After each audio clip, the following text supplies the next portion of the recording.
Hey everyone, it's Nick from the Uno platform. Today we're going to walk through some of the details of the Uno platform template wizard and just the various options that we can use to customize the application that gets generated by the template.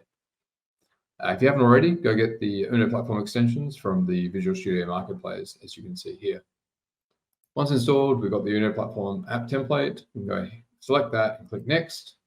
Provide some basic information about our project, so the name, the location of the application, and click Create. This will launch the Uno platform template wizard, and we've got our basic options for either a blank or default application. If neither of those work, you can go ahead and customize, which is what we're going to do today. We'll click Customize, and now we have a number of options that we can step through in order to customize the template and the way that our application is going to be created. For example, under Framework, we can switch between Net 7 or Net 8. Most applications will favor Net 8 being the most recent framework, but if you still only want to use Net 7, that option is still available.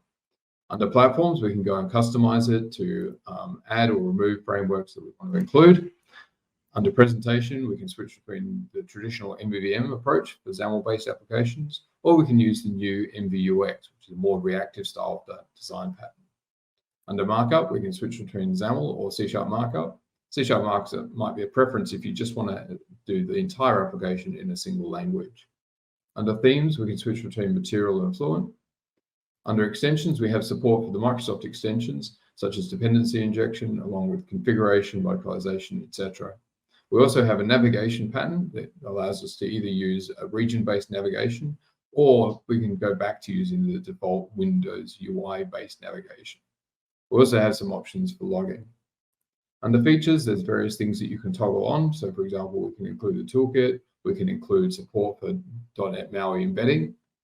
This will be useful if you want to include third-party controls for like Syncfusion or Telerik, etc. Under Authentication, we can pick between a number of different authentication providers, such as MCell, OIDC, Web, or even a custom option that allows us to customize the authentication pattern. Under the Application tab, we can specify the application ID and the publisher information. Under Testing, we can toggle off on the unit test and UI projects.